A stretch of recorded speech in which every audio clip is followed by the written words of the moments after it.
Page 22. Introduction continued. Section 3.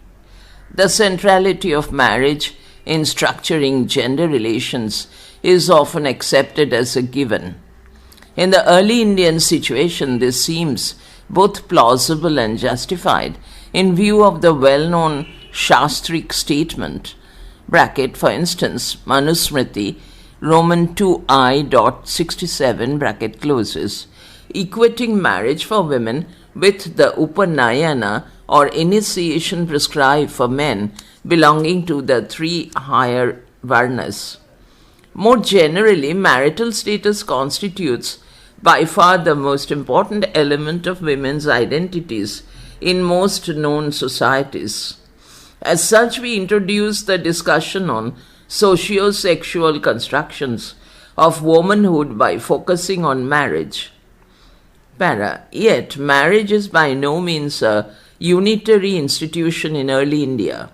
While certain forms of marriage are fairly well known from a range of texts, prescriptive and otherwise, others are relatively unexplored and are often perceived as problematic. Sarvadaman Singh's work, excerpted and included in this volume, is unusual and significant in drawing our attention to polyandry. While Singh surveys a vast wealth of information on the institution, we concentrate here on the evidence he marshals from Vedic literature. This is useful as it shifts the focus from that enigma in the Mahabharata, Draupadi's wedding with the 5 Pandavas, which often springs to mind as the sole and indeed most spectacular representation of polyandry in early Indian literature. Page 23. Singh discusses a range of sexual unions, not all of which are explicitly or necessarily polyandrous. These include the attempt to achieve a brother-sister alliance, the theme of the dialogue hymn between Yama and his twin sister Yami, Rigveda Roman 10.10, As in the case of most Vedic hymns, analysis of the dialogue have varied from cosmogonic, mystic or naturalistic interpretations to a more literal understanding in terms of parallels in the human context. Singh supports the latter possibility. He also lists evidence for incestuous relationships between other deities. While there is no explicit connection between polyandry and such relationships, the data open up the possibility of viewing sexual relations as varied rather than structured along any single pattern. These variations are evident between normative and recognized sexual relations on the one hand and within each of these categories on the other. The significance of such variations can be fruitfully explored in specific cases. Some of the other mythical references Singh collates are more obviously polyandrous. These include references to the Maruts and the Vishvidevas, Visvedevas, collectivities of gods who each share a common wife, and to Surya, the daughter of the sun god, and the archetypal bride in the Vedic marriage hymn, Rigveda Roman 10.85, with the twin gods, the Ashwins, as her husbands. This is reinforced another verse from the same hymn which refers to the divine husbands of the human bride, including Soma, the Gandharvas, celestial beings, the masculine counterparts of the Apsaras who figure in section Roman 4, and Agni. The fact that verses from this particular hymn have been incorporated within marriage rituals provides us, in a sense, with a bridge between mythical and human realms. Thus, a certain routine acknowledgement of polyandry within a symbolic frame of reference is apparent even as its implications need to be worked out. Para. At another level, Singh draws attention to kinship terminology such as Devar, D-E-V-R, the younger brother-in-law of the bride. The Devar was evidently invested with the role of a surrogate husband, especially but not only for the childless widow. In this context, Singh focuses on the institution of Niyoga, Niyoga, or levirate, Levirat, whereby a childless widow was expected to produce an heir for her husband's lineage through intercourse with her surviving brother-in-law or a specially appointed male, preferably a kinsman of her husband. One can argue that Niyoga constituted a form of serial monogamy for the woman and was not synonymous with polyandry. Moreover, the meanings of Niyoga, page 24, may be context-specific. In a recent work on the near-contemporary situation in Haryana, for instance, Chaudhary, Chowdhry, Chaudhary, 1994 suggests that the local equivalent of Niyoga ensured the control over the wife's sexuality, which was exercised by her husband's lineage even after his death, and was not necessarily unproblematic from the point of view of the woman. Investigating the overlap between Niyoga and polyandry and similar intersections between other marital forms can provide us with a more complex understanding of the reproductive and or sexual implications of such variations for both men and women. Para. Other kinship terms which are of interest include references to fathers-in-law, plural, closes, in connection with a single woman. Singh treats this as a somewhat literal indication that each woman had more than one husband and that each of these men had separate fathers. However, there are other possibilities as well. Apte, 1978:22, for instance, suggests that the use of the plural may have been an honorific. On the other hand, Vedic and later texts frequently refer to a plurality of wives. These are more often than not taken at face value as indications of polygyny, Polygyny, Ibid: 25. Clearly, the underlying assumption is that a plurality of men and a plurality of women, even if grammatically equivalent, carry different sociological weight. Para. This raises the question of the gendered nature of language, a crucial element in social construction, as yet virtually unexplored. Given that we have evidence for a plurality of languages in early India, as indeed later, closes, there are rich possibilities for examining the extent and form in which different linguistic components are gendered. At an obvious level, semantic analysis of kinship terminology, in both Sanskrit and other early Indian languages, closes, which locate specific terms in relation to others, instead of focusing on individual examples, may prove fruitful. One can explore the extent to which terms for masculine and feminine kinsfolk are identical and slash or complementary as well as asymmetries, if any. For instance, in later Vedic texts, while we have specific terms for 3 generations of male patrilineal ancestors, equivalent feminine terms are extremely rare. Focusing on such variations can enrich our understanding of gendered social relations. Para.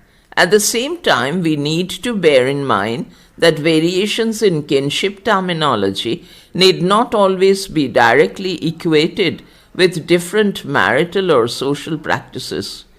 Also, we should guard against assuming that uniform or identical kinship terminology automatically reflects identical social situations.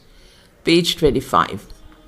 In some cases, at least, the use of similar kinship terminology may in fact conceal different and slash or changing social relations or practices. Kapadia 1995, 68, bracket closes, stop. Para. Incidentally, Singh touches on the issue of metronymics, the fact that fairly important well-known men in society were identified in terms of their mothers. The debate on metronymics has tended to be sharply and somewhat fruitlessly polarized. On the one hand, it has been explained in terms of polygyny, Polygyny. In a situation where one man had many wives, children were identified and probably ranked in terms of their mothers.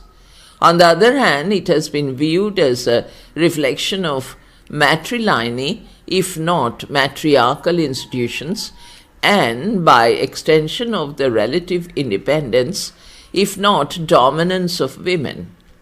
What has complicated matters further is the tendency to view metronymics as equivalent irrespective of context and to look at them in isolation. We need to locate metronymics more carefully, both in terms of the context within which they occur as well as in terms of alternative forms of identification which may have coexisted. This will probably enable us to substantiate the meanings of motherhood in different historical situations. Para. Singh attempts to explain the existence of polyandry in terms of the prevalence of warfare and aggression in Vedic society. To some extent, this is a variation on the Ulticarian paradigm. The argument is that the need for warriors as well as the shortage of women encouraged polyandry. This is an argument which requires qualification. Polyandry was by no means the only or even the most important marital practice in Vedic society, and militaristic tendencies alone cannot be invoked to explain all forms of marriage. Also, we need to be wary of homogenizing polyandrous societies and be sensitive to the possibility that meanings of polyandry bracket as well as polygamy and monogamy and other sexual relationships bracket closes are context specific. Para. This is suggested by recent ethnographic studies of polyandrous societies. For instance, Schuler, Schuler, 1987, Levine, Levine, 1988. Stop.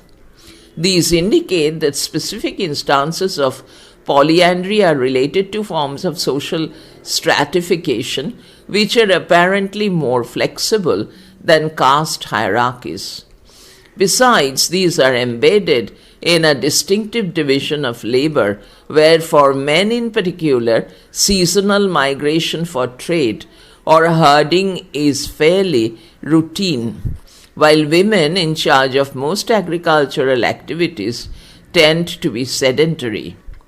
The coexistence of polyandry with patrilineal and primogeniture moreover means that there is no, page 26, necessary equation between polyandry and high status for women. In other words, polyandry is not a mirror image of polygyny, P-O-L-Y-G-Y-N-Y, stop. Text continued in next file. Page 26. Introduction continued. Para. As mentioned earlier, different marital practices often coexist in societies, being considered typical of distinct socioeconomic strata.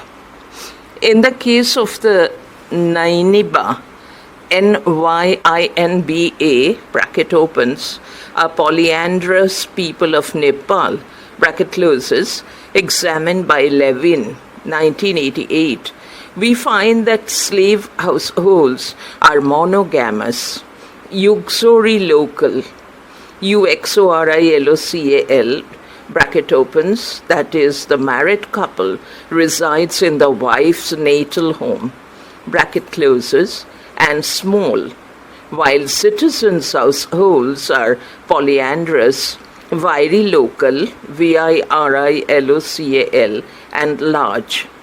In fact, in societies where polyandry is valorized, it is viewed as a means of maintaining fraternal solidarity as well as a unique symbol of group identity.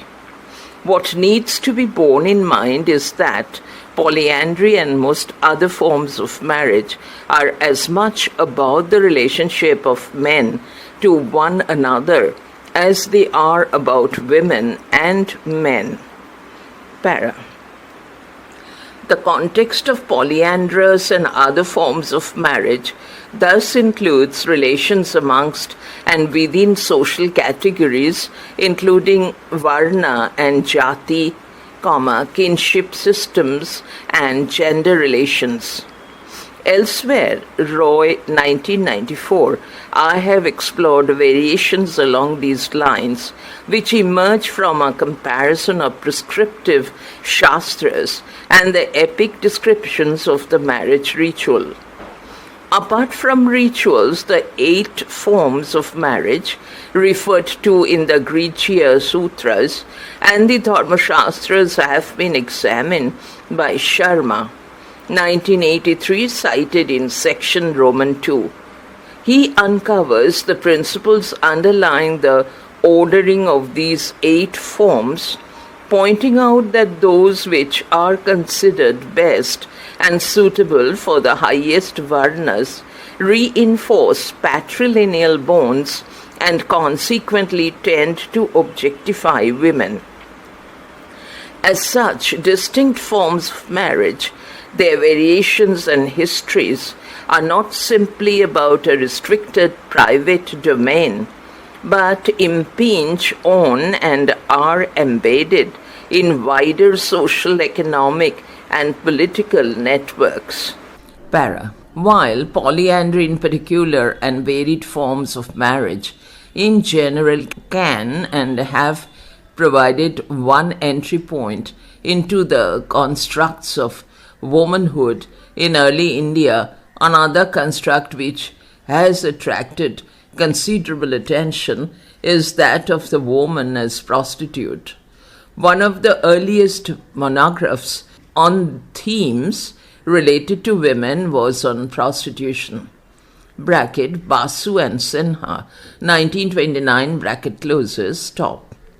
Details of the practice of prostitution in different situations have continued to excite the imagination of scholars, as is evident from Moti Chandra's The World of Courtesans, 1973. This provides us with a variety of references from a range of literary sources focusing on the physical attributes of the women in question and on the picturesque, if somewhat stereotypical references to seductresses. The notion of the seductive woman attributes a degree of agency to the courtesan/prostitute, which, as we shall see, page 27, has proved extremely resilient in spite of its limitations.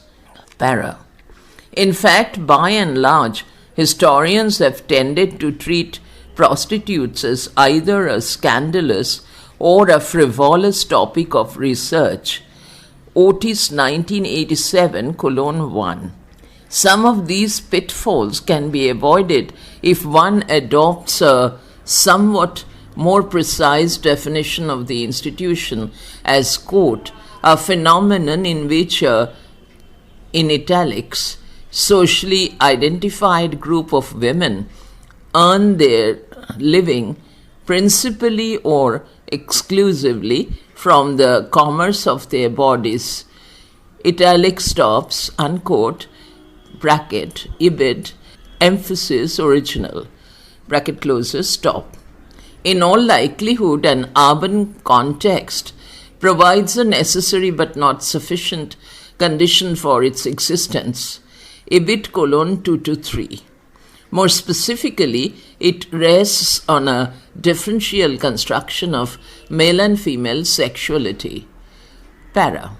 Urbanism in early India has had a long and complex history, beginning with the precocious, if somewhat isolated developments associated with the Harappan civilization. Subsequently, in the first millennium BC, we have evidence for early historical cities from different regions of the subcontinent, including the mid-Ganga Valley, the northwest, and coastal and peninsular India.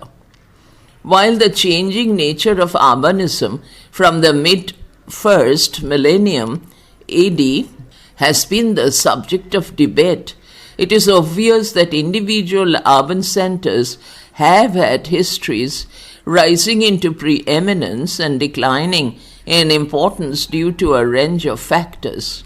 As such, the suggested link between prostitution and urbanism can provide us with a basis for contextualizing the institution more meaningfully. Para. In the article included in the present collection, Sukumari Bhattacharjee, one of the most prolific scholars on women in early India and a Sanskritist who tends not to be overwhelmed by the tradition, collates textual references to various forms of sexual promiscuity from the Rig Veda onwards. However, she distinguishes these from prostitution, pointing out that the latter is embedded in a cash economy. Para. Bhattacharjee suggests that women may have been drawn into prostitution in a variety of situations owing to marital problems, especially in a polygynous, polygynous, polygynous situation and/or as victims of sexual violence. In a sense, these stemmed from propensity to treat women as objects who were part of a range of gift exchanges. Incidentally, one of the forms of marriage which is consistently valorized within the Brahminical tradition involves the gift of a virgin, the Kanyadana. More broadly, she suggests that the breakdown of tribal societies and the growth of trade and commerce would have provided the context within which sexual relations were, page 28, institutionalized along these lines. By opening up these possibilities, Bhattacharjee prepares the ground for viewing the institution of prostitution in social terms rather than as the inevitable outcome of the promiscuous, quote, nature, unquote, of either men or women. Para. At another level, the wealth of evidence Bhattacharjee marshals supports her argument that there were variations in the status of prostitutes. These depended on skills and physical attributes, amongst other things, as well as on the social categories from which women were drawn. Besides, age was a crucial factor. In this context, the problems of old age acquire a particular starkness. The author also distinguishes between contexts of prostitution, including temple and courtly settings. Related to this, she explores the question of training and focuses on the manuals which purport to delineate the scope and content of such education. Para. Bhattacharjee also focuses on the economic relations woven around prostitution, including relations to the state, provisions for taxing prostitutes, and the somewhat unique financial status of prostitutes in comparison to other women. As we have seen, section 2, bracket closes, the notion of the prostitute as the most visibly prosperous woman, so dominant in literary tradition, requires qualification in the light of epigraphic evidence. Nevertheless, even if this is a literary stereotype, its implications are interesting. What is suggested is that women whose social status was legitimate did not have equivalent legitimate access to an independent economic status, whereas women whose socio-sexual status was ambivalent at best were more easily recognized as economically independent actors. While one can view such constructs as being imposed by literate upper caste/class men, it is also likely that they were shaped through lived social practice.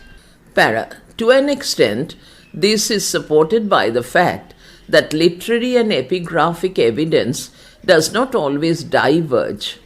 While texts prescribe and occasionally describe courtesans making donations to religious institutions, this is corroborated in inscriptions.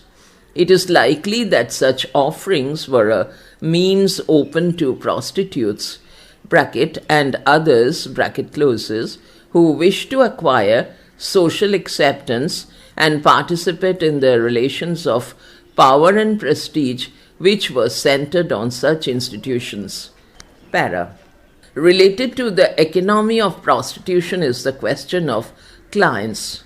Bhattacharjee attempts to examine this often neglected question and thus opens up the possibility of reconstructing the wave of socioeconomic relations within which the institution was embedded, page 29, instead of focusing on the prostitute in isolation. At another level, it leads to the question of double, if not multiple, standards of morality. Bhattacharjee also explores the supportive structures available to the prostitute, including kinship networks, especially the mother-daughter bond. This is useful in drawing attention to the wider ramifications of specific socio-sexual relations and in pointing to the existence of matrilineal within an overarching patrilineal framework.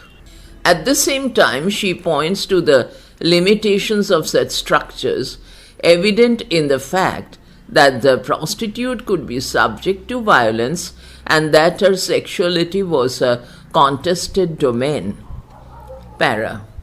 It seems likely that certain questions and possibilities raised by the author can be pressed further. We need to be more sensitive to the social, economic, regional, and chronological differences amongst those whom we tend to homogenize under the single category of prostitutes or sex workers. The profusion of terminological variants for the profession, painstakingly documented by Bhattacharjee, opens up possibilities of contextualizing such variants to focus on their distinct implications. Also, this is one area where the problem of perspective is particularly acute. The marginality of such women from the point of view of the dominant Sanskritic tradition and the ambivalence evident in the treatment accorded to them imposes limitations on our understanding. Thus, while on the one hand prostitutes are condemned, they are also viewed as symbolic of fertility and are incorporated within diverse ritual contexts. Para. Specific categories of sex workers who have received attention over the last decade or so include the Devadasis. Characteristically, their treatment has varied in the literature.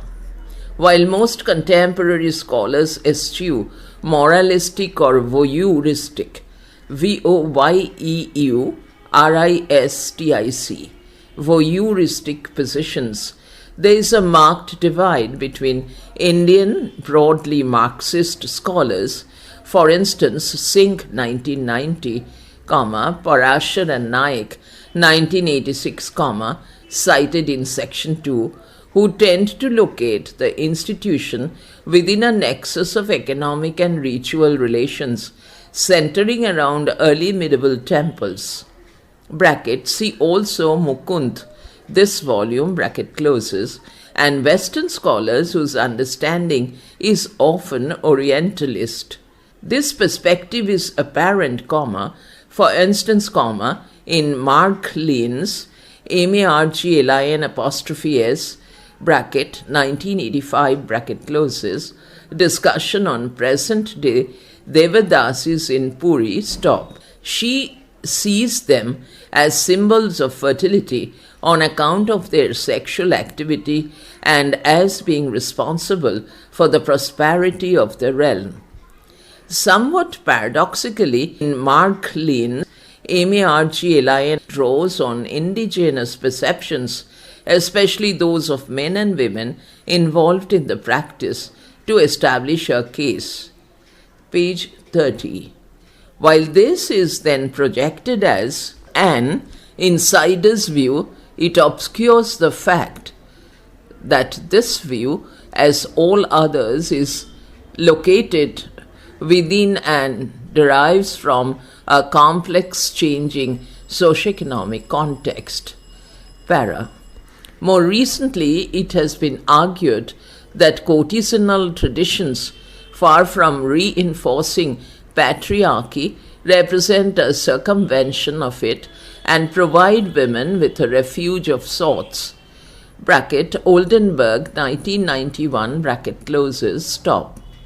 As this argument has been advanced with respect to the courtesans of 19th-20th century Lucknow, its validity or otherwise needs to be examined in that context. What also needs to be borne in mind is that there may be a variety of axes of comparison in any given historical situation. In other words, the dichotomies on which Oldenburg concentrates, for example, courtesan/wife, courtesan/client, need to be contextualized in terms of other social relations/possibilities. Besides, while it is necessary to focus on hitherto marginalized groups, rehabilitation need not necessarily mean glamorization. Text continued in next file. Page 30. Introduction continued. Para. Discussions on prostitution inevitably slide into the tangled realm of sexuality and women's nature. Very often this provides a fertile ground for ahistorical essentialist formulations. A recent example of this is provided by Jamison, Jamison, Jamison, 1996:17, who argues for the existence of a figure called the Indic seductress, possessed of qualities such as the energy, dedication, and intelligence necessary for prodding a reluctant and passive partner into sex, stop. Interestingly, this figure is located not within the framework of prostitution, but within that of marriage. Para. The discussion on Stri Swabhava, the nature of women, is routine within Sanskritic tradition, even if it is not always valorized, as Jamieson suggests. Woman's nature, defined at length, was perceived as problematic and hence had to be controlled through the insistence on woman's duty or Sri Dharma, bracket C. Chakravarti 1993, cited in section Roman 1 and Leslie, Leslie 1986, bracket closes, stop. The preoccupation with reiterating both the problem and its solution would point to either the intractable and incorrigible nature of women, or alternatively to the difficulties in enforcing specific constructs of womanhood in a range of historical situations. Para. The last theme on which we focus in this section, and which has resonances with the next, is the construct of woman as sacred within early Tamil society. Hart, H-A-R-T, like Ramaswamy, bracket, section Roman 2, bracket closes, draws on the rich tradition of Chankam literature. This has the advantage of not being prescriptive as such, although it operates within a system of literary codes and conventions. Its perspective is distinct from the top-down view typical of prescriptive texts. Page 31. Chankam literature, as Hart and others have pointed out, operates within two distinct but complementary realms, the Akam, A-K-A-M, or inner domain, and the Puram, P-U-R-A-M, or outer world. Women are represented, although in different capacities, in both. Para. Hart argues that early Tamil notions of the sacred are inextricably bound with notions of malevolence. As such, the sanctity ascribed to women, evident in the definition of Ananku, A-N-A-N-K-U, within the tradition, is marked with an inbuilt ambivalence. In such a situation, women's powers are at once recognized and sought to be contained through menstrual taboos as well as through ritualizing childbirth and the first occasion when the child is introduced to its father. Para. Hart draws attention to the fact that such taboos led to the avoidance of women, including nursing mothers. While this can be viewed as a recognition of women's sacral power, it meant, in terms of everyday relations, that the husband could turn to courtesans for sexual gratification. In this context, it seems to me that the attribution of sacrality, S-C-R-A-L-I-T-Y, sacrality to women, is not entirely unproblematic. Para. More recently, Reynolds, bracket 1991:38, bracket closes, has focused on the Cumankali, C-U-M-A-N-K-A-L-I, bracket Sanskrit, Sumangali, bracket closes, the auspicious woman who is by definition married, whose attributes derive from her association with men rather than being intrinsic to womanhood. Thus, the auspicious powers of women are embedded in a situation of social circumspection and subordination. Para. The problem of women's sacrality is brought into even sharper focus in the context of sati. As is well known, the earliest evidence for the suicide or death of the widow following that of her husband comes from Tamil literature and inscriptions. Hart argues that this was a means of controlling her sacral power, as were the restrictions imposed on the widow who, opted for life instead of death, bracket, for a different interpretation of sati, see Kosambi, section 4, bracket closes, top. What Hart does not highlight, although this is evident in the data he presents, is that in this situation, any sacral power attributed to or claimed by women, instead of empowering them in lived social situations, could prove destructive for women rather than for men and literally life-threatening. Para. At another level, the definition of Ananku adopted by Hart has been called into question by Rajam 1986.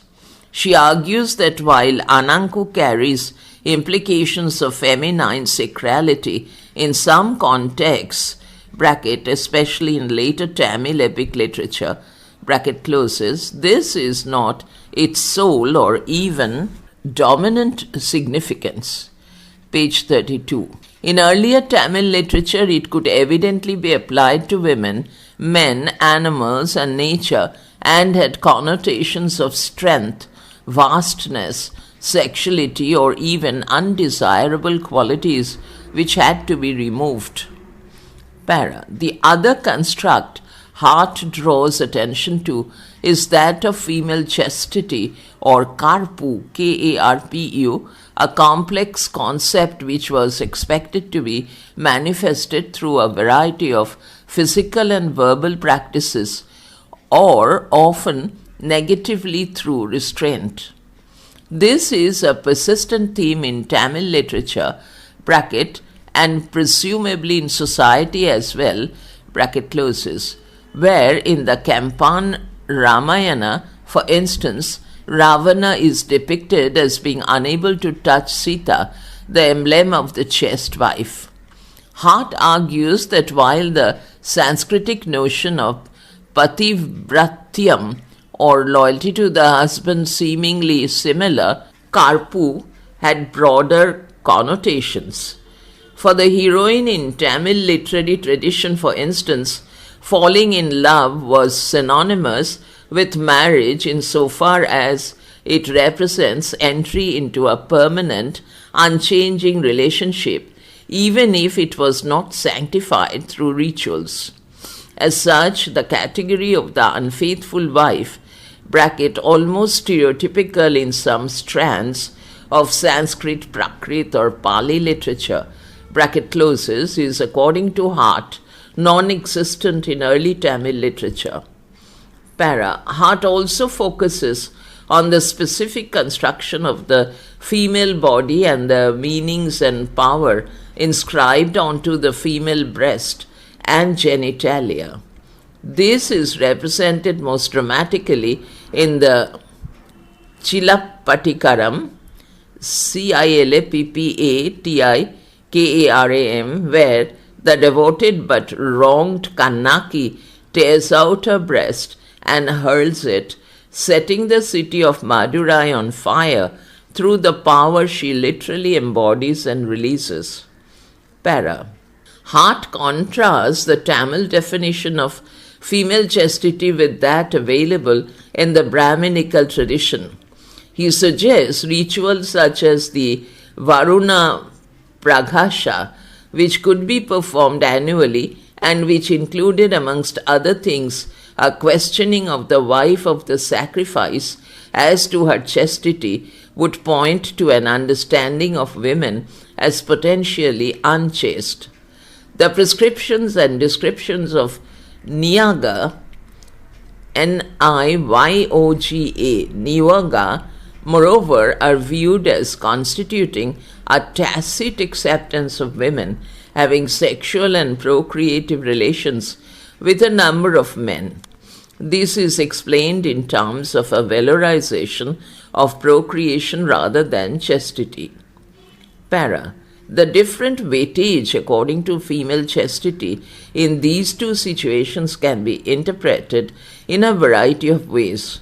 On the one hand, one can suggest that the valorization of karpu in early Tamil society was so completely internalized by women and uncontested that The existence of unchaste women was impossible. On the other hand, page 33, it can be linked to the differences in the dominant kinship structures and marital practices in North and South India. Bracket Uma Chakravarti, comma, personal communication, bracket closes, top. Given the privileging of exogamy within the caste system in North India, the ideal bride was an outsider whose chastity and loyalty would have been suspect. As opposed to this, the preference for cross-skin marriages in Tamil society meant that the typical bride was not a stranger. As such, her chastity would have been valued but not questioned to the same extent. Para. Besides, as I have suggested, in other cases, while cross-cultural comparisons have a certain validity, it is also useful to compare specific values within each society. Within the Brahminical tradition, for instance, the emphasis on brahmacharya, bracket, male chastity / abstinence from sexual intercourse, bracket closes, can probably provide a more meaningful yardstick for understanding notions of chastity within societies which were more or less Sanskritized. Para. Hart argues that the specific definition of female chastity he focuses on, evolved within Dravidian society, was absorbed by Brahmanas and hence travelled northward and was incorporated within Sanskritic traditions. While this is certainly plausible, it oversimplifies historical complexities. Dravidian society is characterized as unstratified and unchanging, both of which can be questioned in the light of more recent investigations. Bracket, for instance, Shivathambi, Sivathamby, Shivathamby 1974, Gurukkal 1989, bracket closes, stop. Besides, while Hart refers to Sita in the Kampan Ramayana, one misses references to Savitri, an equally important symbol of the powers of female chastity, exalted in Sanskrit literature. Hart argues that the southern influence is evident in the increasingly stringent strictures against widows and in the condemnation of niyoga. Once again, we need to remember that these developments are not unilinear. Niyoga, for instance, has had a long and complex history. Recent ethnographic studies of Tamil Nadu, for instance, Good GWD 1991, Kapadia 1995, bracket closes, would indicate that even within a single region, notions of sexuality, purity, and their implications for caste or social identities are not uniform, monolithic, or static. While it may not be easy for us to retrieve the dynamism of such notions in the early historical context in its entirety, an awareness of the possibility of variations may provide for more nuanced historical understandings. Para. What Hart does not explicitly focus on, but what runs through many of the texts he cites and translates, is a celebration as well as expressions of female sexuality. The rich documentation of a range, page 34, of situations and emotions points to another dimension of our textual traditions, deserving of independent investigation. Para. Apart from the areas we have focused on, a number of other constructions of womanhood have been analyzed elsewhere. These include studies on the epics, bracket, for instance, Hopkins 1972, Shah 1995, Arundel ERNDL 1992, Schulman SHULMAN 1992, bracket closes, and the Jatakas, bracket Chakravarti 1993, comma, Roy 1996b, bracket closes, comma, the Kama Sutra, bracket Roy 1996a, bracket closes, as well as analysis of specific facets of womanhood such as motherhood, bracket for instance Bhattacharjee 1990, bracket closes, stop. Besides, concepts such as androgyny, bracket O'Flaherty 1981, bracket closes, and transsexualism, bracket Goldman 1993, bracket closes, which have obvious implications for definitions of sexuality, have been explored in imaginative and innovative ways. While these rely on textual evidence, inscriptional evidence on women's and men's identities has also been explored. Bracket Roy 1988, bracket closes, stop. Many of these focus directly or indirectly on questions of representation, which I hope to explore more fully elsewhere. Bracket Roy forthcoming, bracket closes, stop. Para. A related question which has unfortunately received less systematic attention is that of the availability of specific constructs of womanhood and manhood, that is, of the audience towards whom these would have been directed or addressed. Besides, we need to raise and develop questions about enforcing or contesting such constructs, including discussions on legal mechanisms which move beyond accepting legal prescriptions at face value. Para. Another major area of investigation pertains to the nature-culture dichotomy. As McCormack, bracket 1980:9, bracket closes, points out, we need to move beyond this to focus on the ways in which women, bracket, and men, bracket closes, mediate between nature and culture in terms of producing and socializing children, converting raw food into cooked substances, participating in processes of production and domestication. Para. Some of the power's heart attributes to women in the early Tamil context may in fact be derived from such mediating roles. In present-day Tamil Nadu, for instance, non-Brahmana women are valorized both as agricultural laborers as well as producers of children. Bracket Kapadia 1995:26, bracket closes, stop. While there may be no necessary continuity between the 20th century and the early historical situation, an awareness of possible connections can help us to ground notions more meaningfully. Para.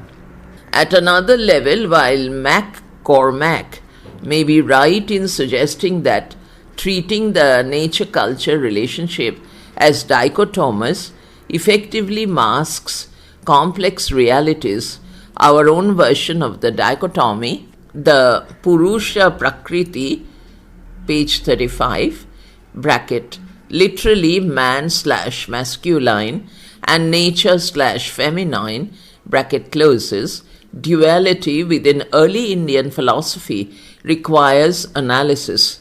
Bracket Natarajan 1995, bracket closes, stop. Besides, a range of treatises, medical, legal, and literary, can be tapped to arrive at a more detailed understanding of masculinity and femininity. Para. Some of our repeated questioning of the data and existing analysis can be located within what Ortner, ORTNER, and Whitehead, bracket 1981:2, bracket closes, refer to as culturalist and sociologistic perspectives on meaning, bracket, which are by no means exclusive, bracket closes, stop. They suggest that at one level, any attempt to derive the meaning of a specific symbol requires that we locate it within a context of other related symbols. At another level, they require to be located within social contexts. In a recent ethnographic study, Kapadia 1995 integrates analysis of kinship, caste and class relations, and explores their implications for construction of gender. Maintaining analytical distinctions while recognizing interconnections enables her to locate gender relations at a number of levels. She points out, for instance, that caste identities have different meanings for men and women, while both may share a certain commonality in external relations vis-a-vis other castes. Internally, relationships of men and women within each caste are structured along lines of difference. Such analysis suggests that a contextualized exploration of women's identities contain rich possibilities for scholars interested in looking at the social history of early India afresh. Section 4 continued in next file. Page 35, Introduction continued. Section 4, para. Perhaps one of the most complicated problems in understanding gender relations in early India is posed by the near ubiquitous goddess, or, if one prefers, multiple manifestations of the great goddess. The wealth of evidence pointing to the existence and popularity of the goddess, both iconographic and textual, is immense. Thus, her presence and importance is established without doubt. What has proved more problematic are attempts to interpret the data in social or historical terms. While histories of specific cults have been traced, problems surface in attempts to translate and/or equate the divine situation with the human. Clearly, the relationship between the two tends to be complex. Para. Myths pertaining to goddesses often, bracket, though not always, bracket closes, focus on, page 36, sexual roles and relationships. In this context, it has been suggested that, quote, goddess mythology to a great extent is probably a means by which the Hindu tradition has thought about sexual roles and sexual identity. Stop. Many goddess myths seem to take particular delight in casting females in roles that appear contrary to the social roles of females as described in the Dharma Shastras, unquote, bracket Kinsley, 1987:4, bracket closes, stop. Para. If the sexuality of the goddess tends to be seen as problematic, so also is her motherhood. In some present-day formulations, we find that femaleness and motherhood have been intrinsically equated and are regarded as synonymous. For example, Dasgupta 1977:105, whereas in other cases, the distinctive and occasionally non-maternal character of the goddess has been focused on. For example, Gatwood 1985, stop. It is obvious that understanding of the goddess in terms of social roles vary considerably depending on the extent to which motherhood is valorized. Moreover, as we will see in the specific case we explore, bracket Kosambi, bracket closes, motherhood itself may have been conceived in a variety of not necessarily benevolent ways. As such, focusing on goddesses, motherly and otherwise, can be and has been juxtaposed with more straight-jacketed Shastric definitions of womanhood. Para. At another level, the equation of the mother goddess with the human mother is often viewed as representative of a relatively simple, even, quote, primitive, unquote, situation, where women are in control of the economy and where marriage is non-existent. Dasgupta 1977, 43. Very often this relatively egalitarian social situation is counterposed with class-divided patriarchal society. Bhattacharya 1996, Roman small 10. Consequently, worship of the goddess is viewed as typical of tribal societies based on simple agriculture.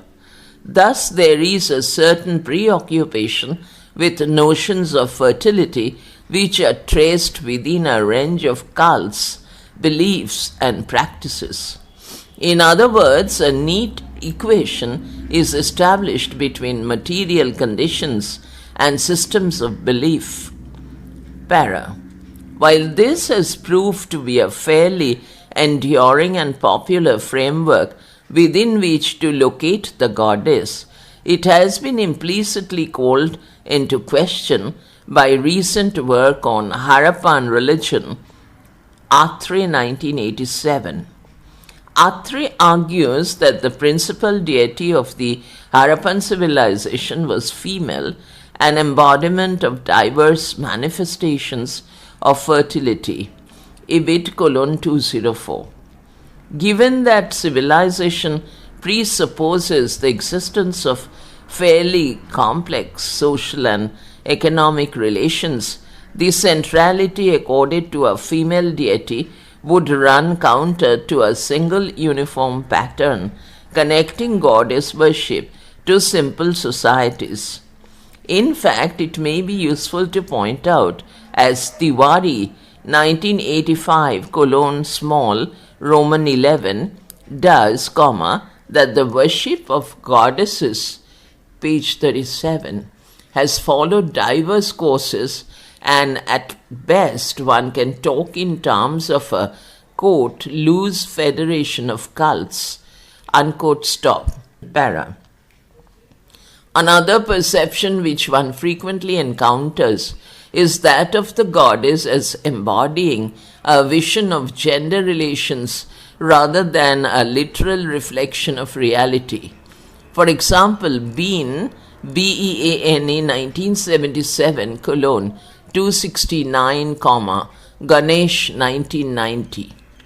While this seems to be justified in view of the powerful imagery which clusters around the goddess, it enables the historian to put the problem at arm's length rather than resolve it. Visions are rarely universal and decontextualized. One can, if one wishes, distinguish between two levels of experience and communication respectively. The vision can be an intense, personal, and unique experience which may not lend itself to representation. The second, more social level, relates to the transmission and communication of the vision. While the representation of the spiritual vision may be viewed as impoverished, it is this which is socially and historically relevant, as this is what is available to a wider audience. Such representations may be visual, for example, sculpture, or oral, AURAL, or written, para.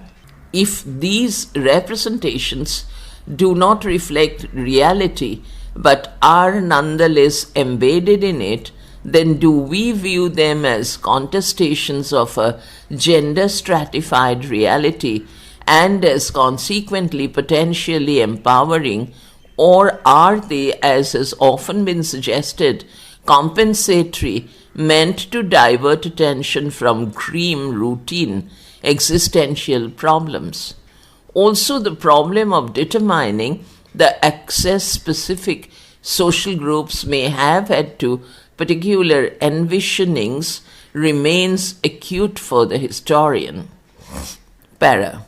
Kosambi's stimulating treatment of the varied constructions of the story of Urvashi and Pururava, a celestial nymph bracket apsaras bracket closes, and a warrior king respectively bracket included in this volume bracket closes comma, focuses on some of these issues.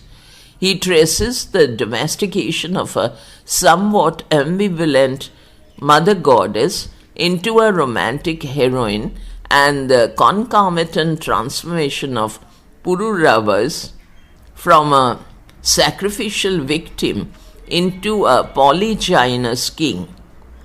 Implicit in his account is the question of representational contexts which range from Vedic rituals to courtly drama. These transformations are documented with wide-ranging textual and visual illustrations. The textual material is drawn from the Rigvedic version of the myth to Kalidasa's reconstruction of the story in his well-known play, the Vikrama Urvashiyam, while the visual imagery Kosambi taps ranges from Harappan archaeology to local mother goddess cults.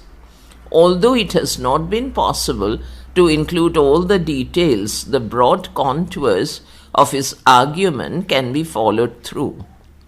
Para.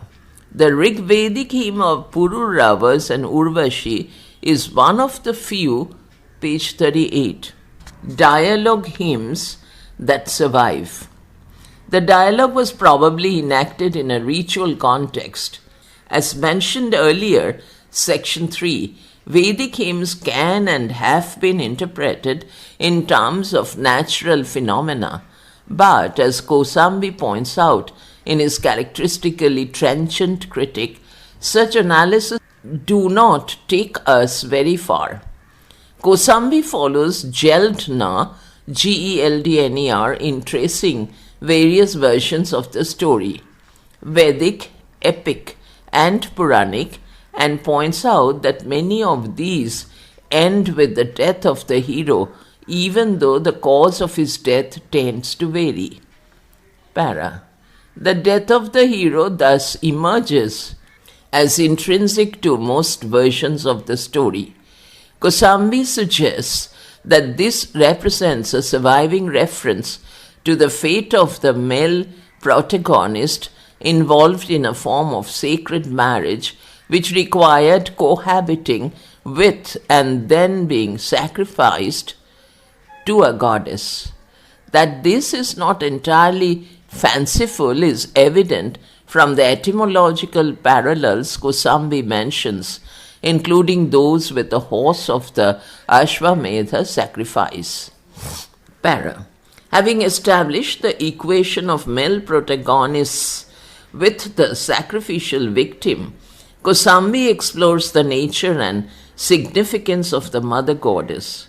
He draws on the association of the Apsaras in general and Urvasi in particular with water, one of the most constant symbols of female generative power and fertility. What is more, he probes further to argue that water goddesses demand and receive human sacrifice. One of the most well-known instances he cites is that of Ganga and Shantanu in the Mahabharata, where an anthropomorphized Ganga is represented as imposing a condition of implicit infanticide on her infatuated husband. Para. Kosambi attempts to trace the historical fate of the goddess. He argues that Vedic mythology contains indications of a conflict between Ushas and Indra. According to him, Indra's almost predictable victory represented the defeat of matrilineal, matriarchal, mother goddess worshipping people. Yet the defeat was by no means complete. As such, mother goddesses tend to re-emerge in the oddest of places, in genealogies of kings, for instance, where Shakuntala, the half Apsara mother of Bharata, the ancestor of the heroes of the Mahabharata, has a place of her own. Para. Almost inevitably, Kosambi confronts the question of the origins of the goddess cults and traces these in pre-Vedic civilization. Unlike Atre's more recent synthesis, he identifies elements of feminine divinity instead of a single unitary principle. These are represented by the use of water for ritual baths and female figurines. He also suggests that the appropriation of the cult was complex and was part of a broader socio-economic transformation. Page 39. In the economic sphere, women's crafts such as weaving, the manufacture of pots, and hoe, agriculture were appropriated and/or modified. Sociologically, practices which Kosambi identifies with group marriages or polyandry gave way to prostitution and sati. The death sentence for the widow was apparently meant to ensure that she did not try to revert to earlier cultic practices and sacrifice her husband instead. Yet symbols of the goddess tend to proliferate, typified by the kumbha or pot, symbolic of the womb, W-O-M-B, womb, and an essential prerequisite for a wide range of rituals, including rites of passage. Para. Some of Kosambi's arguments are sweeping, and we may be uncomfortable with the ease with which he traverses through centuries or even millennia in search of ritual or social parallels. Nevertheless, the connections he suggests between myth and ritual and social practice and material conditions remain invaluable. While our understanding of these relationships needs to be refined and tested in specific contexts, these can provide us with a framework for understanding the connections between goddesses and women more meaningfully. Para. At another level, the developments Kosambi traces can be viewed as an example of what Gatwood 1985 describes as the process of spousification of an autonomous female principle which she identifies as the Devi. This involves the conversion of an independent goddess into the wife of a male deity, generally Shiva, and a consequent delimiting and containing of her powers. According to Gatwood, this is a specific manifestation of the process of Sanskritization in the sphere of religious symbolism.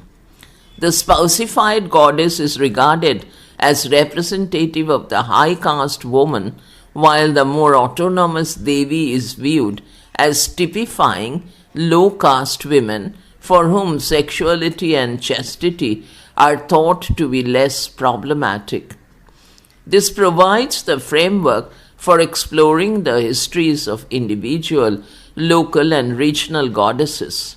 Variations in their attributes can be located in terms of the degrees in which their worshippers are autonomous, or alternatively are integrated within caste hierarchies. In specific cases, such as the acceptance and incorporation of tantric cults within the Brahminical tradition, she argues that this was a means of building bridges with tribal populations and masked attempts to appropriate their land and labor. Text continued in next file. Page 39. Introduction continued. Para. The social context of spousification is thus related to the growth and expansion of caste stratified society, drawing on ethnographic, page 40, data. Moreover, Gartrud points out that while the Devi spouse dichotomy corresponds with caste divisions, it is less obviously structured along lines of gender. In other words, while upper caste men and women tend to worship manifestations of the spouse, goddess, lower caste men and women are devotees of the Devi. While Gatwood perceives gender and caste as relatively autonomous, her evidence suggests that these are intersecting and mutually reinforced constructions of social identities. Para.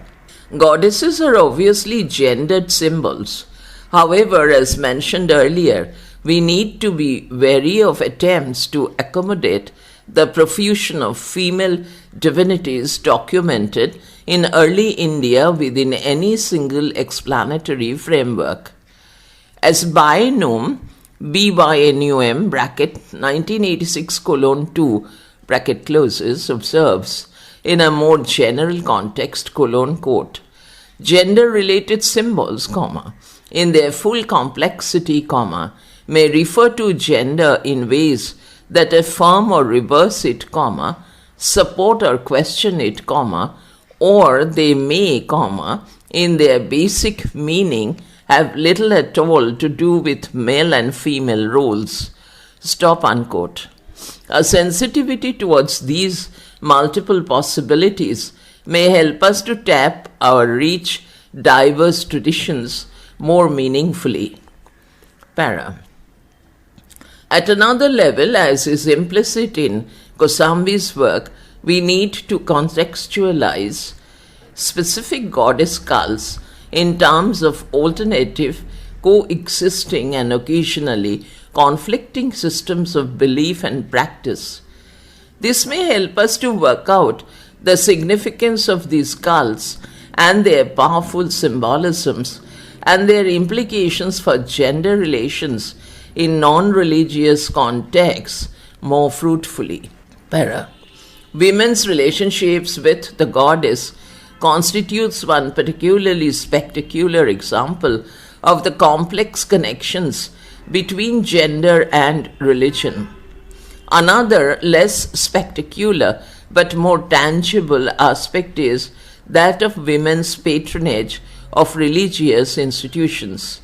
Singh's discussion, bracket this volume, bracket closes, focuses on the question in the context of the temples of South India. Para. Drawing on inscriptional evidence dating from the 3rd century AD onwards, Singh points out that women belonging to most major ruling dynasties, bracket, as well as a number of minor ones, bracket closes, made grants to religious institutions. At one level, then, his documentation parallels Mukund's account, section 2. At another level, it opens up other possibilities. As is well known, the status of major and minor dynasties was not permanent.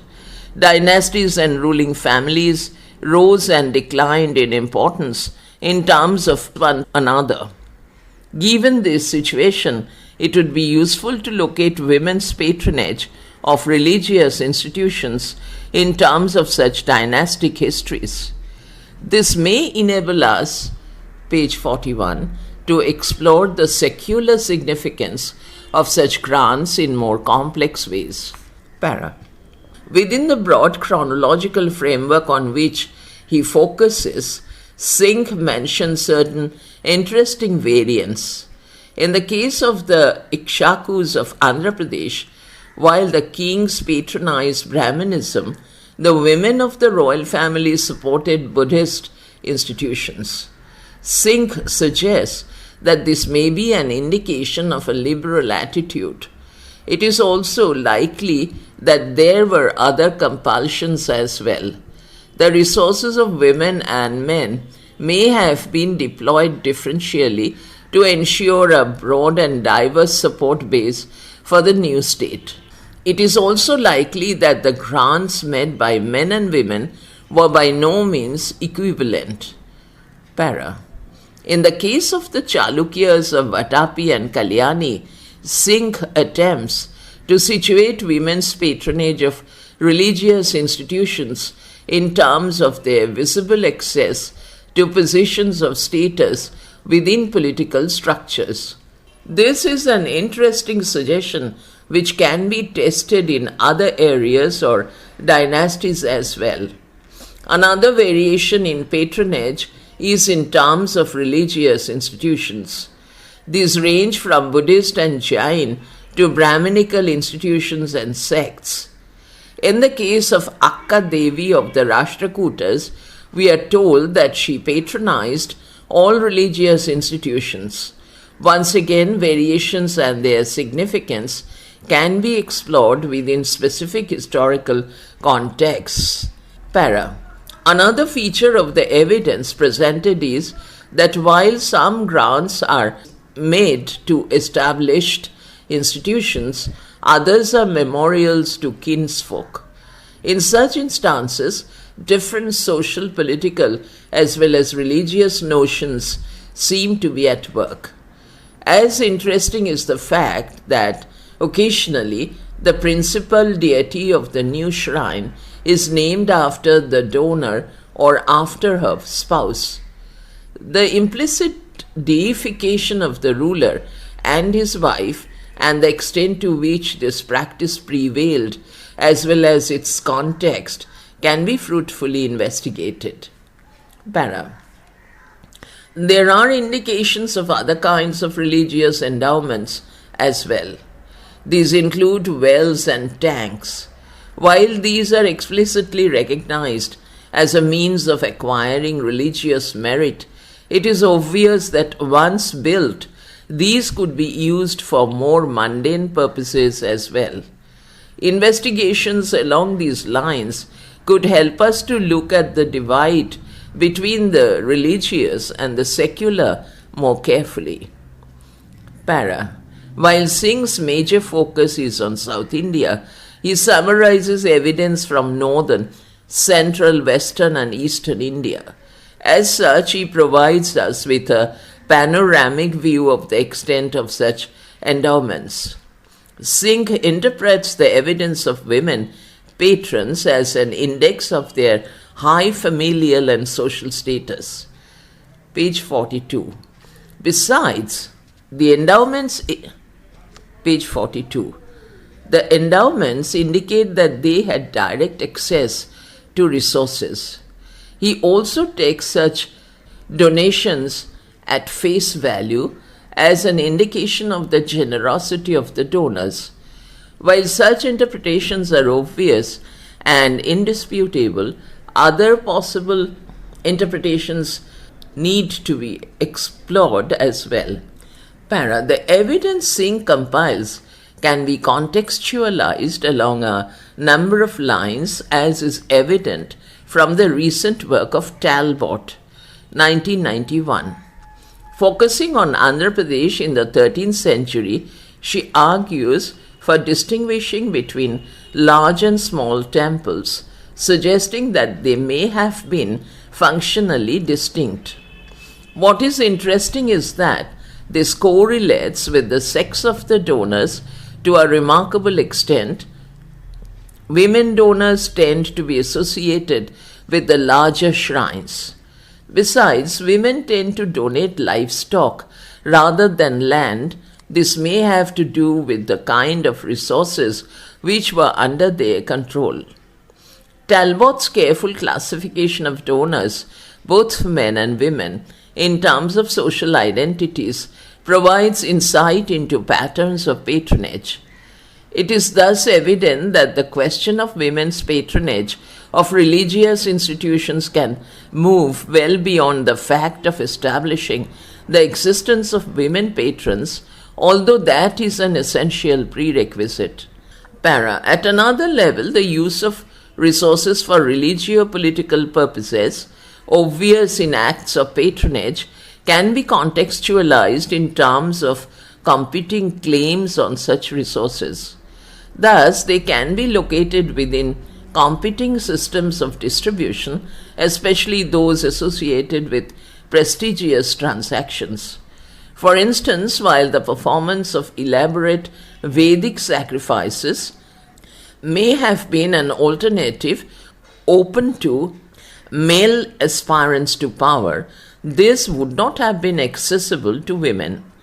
In this situation, the significance of investing in alternative forms of religious activities and the extent to which this was gendered requires exploration. Text continued in next file. Page 42. Para. We conclude with Uma Chakravarti's survey of women within the tradition of bhakti or devotional religion in early South India. Introduction continued. She uses hagiographies as well as the compositions attributed to women to reconstruct the histories of Avvaiyar, Avvaiyar, Karaikal Ammayar, Antal, and Akka Mahadevi, focusing on the interrelated themes of selfhood, gender relations in particular, and social relations in general, and understandings of the body. Chakravarti views the bhakti tradition as providing a space within which social meanings could be questioned and reconstituted. Consequently, her focus is less on the rich, mystical outpourings this tradition generated and more on the social configurations which are represented. Para. Avvaiyar is located within a tradition of wise women and is associated with the Chankam age. Page 43. Chakravarti traces the complex and multiple social origins ascribed to her in terms of the castes of parents and foster parents. According to tradition, Avvaiyar's mother was an outcast, whereas her father was a Brahmana, while she was brought up by a family of bards. Bards. One can view this as a means of staking claims to diverse traditions of learning as well as to the ability to transmit and impart a wide range of knowledge. Para. If Avvaiyar's locations within the caste hierarchy is ambiguous, so is her position within gender relations. She avoids marriage by the simple expedient of becoming old and motherly. On the one hand, there is a denial of wifehood. On the other hand, there is an appropriation of motherhood. In the process, the notion of an inevitable connection between the two statuses is called into question. Para. This liminal status evidently translated into social power. Avvaiyar is regarded as defining ethics, as evolving a system of learning the alphabet and of addressing and advising kings. Avvaiyar does not emerge as typical of the bhakti tradition, which in any case acquired widespread popularity somewhat later. In fact, she is regarded as being preoccupied with the concerns of the world rather than with spiritual pursuits. Nevertheless, her avoidance of marriage and her abandoning of the home for a wider arena are themes which are played out in the lives of women who are more squarely located within the tradition, although the specificities tend to vary. Para. At another level, Chakravarti contrasts the story of Avvaiyar with that associated with her brother, Tiruvalluvar, the reputed author of the Tirukkural. She points out that the tradition portrays Tiruvalluvar as working within a domestic context and achieving fame with his devoted wife Vasuki, typifying the attributes of the ideal wife. As opposed to this, Abhayar's achievements were implicitly regarded as impossible within the context of domesticity, a telling comment on the gendered nature of the domestic space and its constriction of women's self-expression. Para. Hagiographies of Karaikal Ammayar construct her as a devotee of Shiva. She was initially a beautiful woman, Punita Vati, Punitavati, Punitavati, who opted to become old and horrific after her husband was unable to appreciate her devotion. As Chakravarti observes, the conflict between conjugality and devotion is posed and resolved somewhat differently in her case. In a sense, the denial of female sexuality envisaged in the case of Abhayar is carried to its logical conclusion in the case of Karaikal. Para. Antal, according to Chakravarti, symbolizes a different resolution, page 44, of this tangled theme. She is represented as a devotee of Vishnu and is thought to have proclaimed her love through erotic imagery, some of which survives in the two works attributed to her. The Tiruppavai, Tiruppavai, and the Nachiyar, Ncciyar, Tirumoli, stop. In her case, female sexuality is celebrated and transformed into bridal mysticism in tune with the hagiography which portrays her as merging into the image of her beloved deity. Para. Finally, Chakravarti focuses on Akka Mahadevi, who is portrayed as a devotee of Shiva.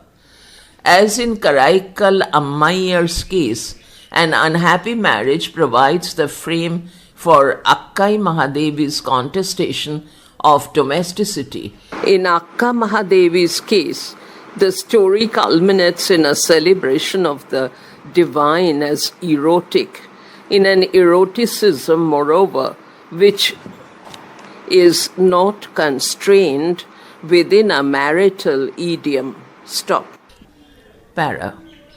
Thus, a relatively flexible devotional context provided the space for envisioning a variety of gender relations between a masculine deity and his female worshippers. Chakravarti outlines the broad contours of the context within which these diverse expressions of female experience may be located. These include, at one level, a shift to popular religiosity as opposed to intellectual formulations on the essence and meaning of religion, a certain distancing, though not a separation, from Brahminical norms and ideals. Besides, the regional social context, not fully understood, evidently provided a conducive setting for exploring alternatives. While some of these women can be located within traditions specific to communities, for example, Akka Mahadevi within Virashaivism, bracket, Mullatti 1989, Ramaswamy 1996, bracket closes, in other instances, institutionalized support is less obvious. Para. In a recent imaginative reconstruction of the history of Mirabai, who in a sense constitutes the archetypal woman devotee within the Bhakti tradition, Mukta 1994 contextualizes her along a variety of axes. These include changing political contexts and the fate of Rajput male elites, concerns of patriarchal and familial honor, and the histories of low-status groups such as weavers or leather workers. While pointing to the difficulties in reconstructing the history of Mira as an individual, she focuses instead on the histories of those who have preserved the memory of Mira. This draws attention to the very important fact that the works attributed to women and men devotees have survived and possibly been enriched because they have been cherished. This has happened in spite of the absence of obvious institutional support, bracket, especially in the case of women, bracket closes, stop. In other words, even as these women may appear to us as isolated individuals, we need to locate them within contexts of support. Page 45. It is obvious that such attempts can enrich our understanding of the meaning assigned to the existence and voice of these women through history. Para. There are other dimensions of the complex relationship between gender and religion which we can merely point to. These include the construction of gender identities through rites of passage. For instance, Roy 1985. While we have examined some aspects of the goddess tradition, Shaktism and Tantrism in particular have been investigated at length elsewhere. For instance, Bhattacharya 1996, and are variants which require detailed analysis. At another level, while we have focused on some texts attributed to or generated by women within specific religious traditions, other texts such as the Therigatha, bracket, Rice, RHYS, David's 1909, bracket closes, or even texts focusing on manifestations of the goddess, for instance, Coburn, COBURN 1991, require attention. The context of their composition, preservation and transmission are diverse. While even attempting to summarize such varied themes is beyond our present scope, it is to be hoped that a recognition of their existence will provide an understanding of the complex two-way relationship whereby religious meanings and symbols are gendered and gender relations are expressed through religious symbolism. Para. Finally, I would like to emphasize the interconnectedness which seems to be absolutely crucial for meaningful understandings of gender relations in the context of early India. Although we have focused and selected apparently distinct themes and sub-themes, it is important to bear in mind that they are in fact interwoven. For instance, procreation can be analyzed in material terms, but it acquires meaning through religious and social constructs of motherhood, bracket, and fatherhood, bracket closes, stop. Conversely, the patronage of religious institutions is obviously linked to notions of appropriate expressions of piety. At the same time, it can be viewed as an expression of women's, bracket, and men's, bracket closes, social, political, and economic identities. At another level, each of the sub-themes acquires meaning from broader related contexts. An understanding of polyandry, for instance, demands that we explore other contemporary forms of marriage, as well as kinship systems and proprietary relations. While I have highlighted some of the connections, others remain implicit or relatively unexplored. If the present endeavor stimulates further investigation into such relationships in terms of substantiating, qualifying, refining, or contesting them, it will have served its purpose. Text continued in next file.